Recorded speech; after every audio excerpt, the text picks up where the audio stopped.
आकाशवाणी देहरादून से प्रस्तुत हैं प्रादेशिक समाचार। पहले मुख्य समाचार। मुख्यमंत्री ने राज्य के विकास के लिए विभागों की सामूहिक प्रयास की आवश्यकता पर जोर दिया। विभिन्न योजनाओं के निर्माण में नवाचार पर विशेष ध्यान देने को कहा। राज्य सरकार केदारनाथ में अतिवृष्टि और भूस्खलन से हुई क्षति का आकलन कर केंद्र को भेजेंगी।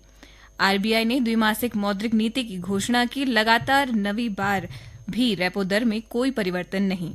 और पेरिस ओलंपिक में आज पुरुषों के जेवलिन थ्रो में भारत के नीरज चोपड़ा ओलंपिक पदक के लिए स्पर्धा करेंगे।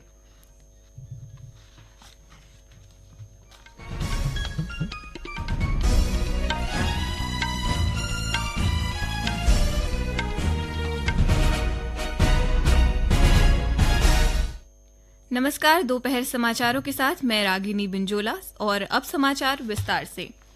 मुख्यमंत्री पुष्कर सिंह धामी ने सचिवालय में आयोजित सचिव समिति की बैठक में हिस्सा लिया। लगभग 3 घंटे तक चली इस बैठक में राज्य हित से जुड़े विभिन्न विषयों पर विस्तार से चर्चा हुई।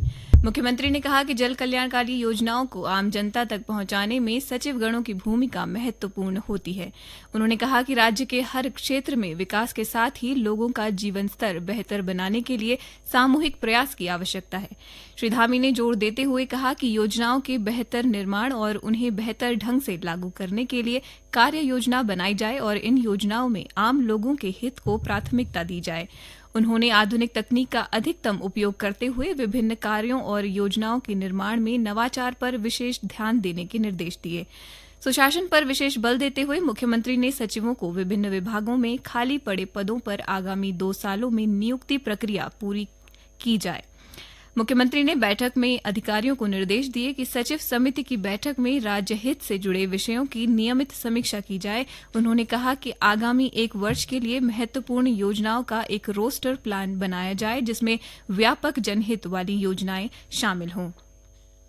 केदारनाथ धाम के लिए आज से हेलीकॉप्टर के जरिए यात्रा शुरू हो गई है। आज हेली सेवा के जरिए 8 तीर्थयात्री केदारनाथ गए और 48 तीर्थयात्री और स्थानीय लोग हेलीकॉप्टर से वापस लौटे। राज्य सरकार केदारनाथ में 31 जुलाई को अतिवृष्टि और भूस्खलन से हुई क्षति का आकलन कर केंद्र सरकार को भेजेगी। मुख्य सचिव राधा रतूड़ी ने आपदा में हुई क्षति के पुनर्निर्माण और भविष्य में आपदा से बचाव के लिए केंद्र सरकार से विशेष आर्थिक पैकेज की मांग के लिए प्रभावित विभागों को तत्काल आकलन प्रेषित करने के निर्देश दिए हैं। मुख्य सचिव ने नागरिक उड्डयन विभाग से भीमबली, केदारनाथ, सोनप्रयाग, चिंबासा व लिनचौली क्षतिग्रस्त हेलीपैड का आकलन करने को कहा है। आपदा प्रबंधन विभाग से भूस्खलन की निगरानी व पूर्व चेतावनी, लाइट डिटेक्शन एंड रेंजिंग सर्वेक्षण, असंतुलित ढलानों का भू तकनीकी अन्वेषण, भूस्खलन संभावित क्षेत्रों के लिए शमन उपाय, रिमोट सेंसिंग द्वारा बाढ़ निगरानी और भूस्खलन पूर्व चेतावनी के लिए आर्थिक पैकेज का आकलन जल्द से जल्द तैयार करने को कहा है। केदारनाथ यात्रा मार्ग पर हुई आपदा के बाद फंसे पशुओं के रेस्क्यू के लिए पशुपालन विभाग की पशु क्रूरता निवारण समिति पीपल फॉर एनिमल्स के साथ मिलकर कार्य करेंगे। मुख्य पशु चिकित्सा अधिकारी डॉक्टर आशीष रावत ने बताया कि अब तक नागरिकों और पशु कल्याण संगठनों की मदद से हजारों पशुओं की जान बचाई जा चुकी है। पीपल फॉर एनिमल्स ने वर्ष 2013 की आपदा में भी योगदान दिया था और एक बार फिर पशुपालन विभाग के साथ मिलकर फंसे हुए पशुओं का रेस्क्यू किया जाएगा। उन्होंने बताया कि केदारनाथ पैदल मार्ग में कई घोड़े खच्चर फंसे हुए हैं। विशेष रूप से जंगलचट्टी और लिनचौली जैसे स्थानों पर टूटे हुए मार्ग के कारण घोड़े खच्चर उन स्थानों से निकल नहीं पा रहे हैं।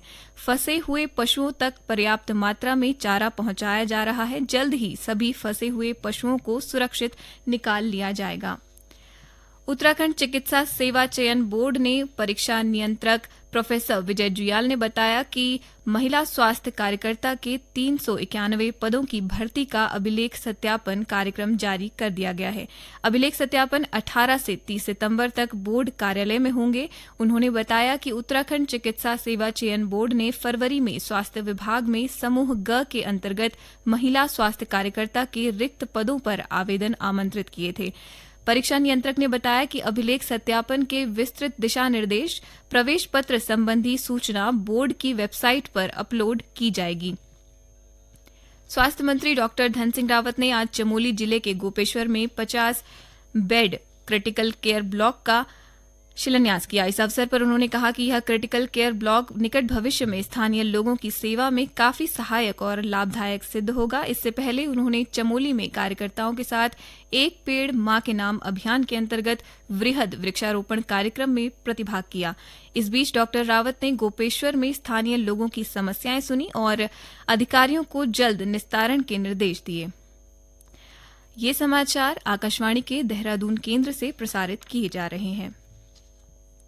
भारतीय रिजर्व बैंक आरबीआई ने आज लगातार नवीं बार नीतिगत दर को अपरिवर्तित रखने का फैसला किया। इससे स्थायी जमा सुविधा एसडीएफ दर 6.25% और सीमांत स्थायी सुविधा एमएसएफ दर और बैंक दर 6.75% पर बनी हुई है। चालू वित्त वर्ष के लिए तीसरी द्विमासिक मौद्रिक नीति की घोषणा करते हुए आरबीआई गवर्नर शक्तिकांत दास ने कहा कि मौद्रिक नीति समिति ने रेपो रेट को 6.5% पर अपरिवर्तित रखने का फैसला किया। आज वीर बाला तीलू रौतेली की जयंती है। उत्तराखंड में 17वीं शताब्दी में उन्होंने मात्र 15 वर्ष की आयु में दुश्मनों के साथ 7 वर्ष तक युद्ध कर 13 गढ़ों पर विजय पाई थी और वह अंत में अपने प्राणों की आहुति देकर वीर गति को प्राप्त हो गई थी।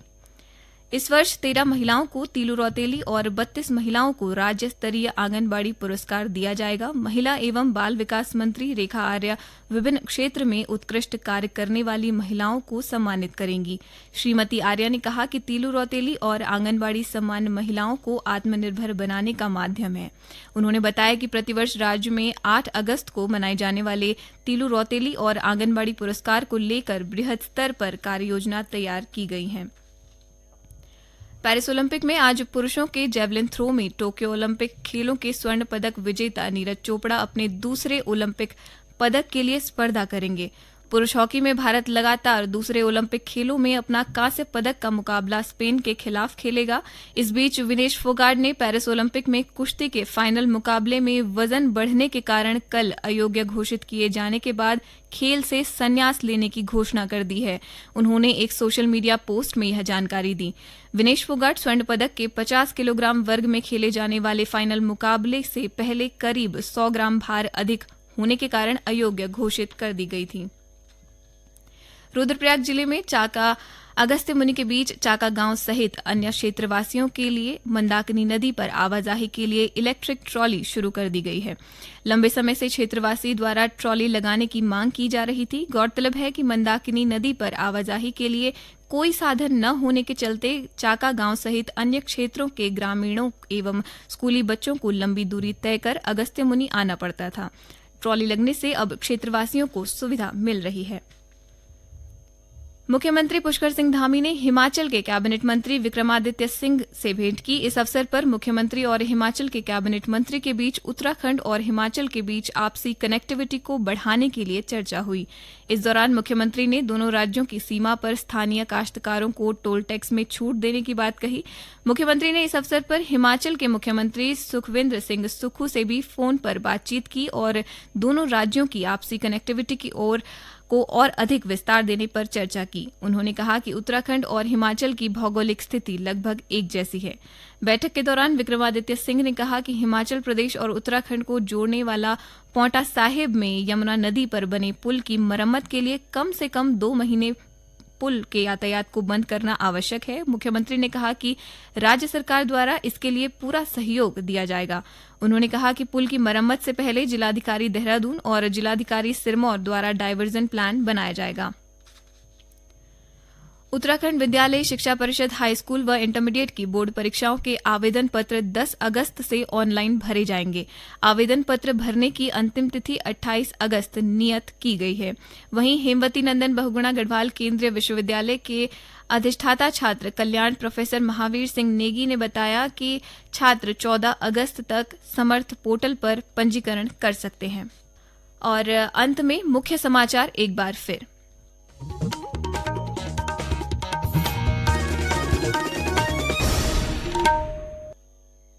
मुख्यमंत्री ने राज्य के विकास के लिए विभागों की सामूहिक प्रयास की आवश्यकता पर दिया जोर। विभिन्न योजनाओं के निर्माण में नवाचार पर विशेष ध्यान देने को कहा।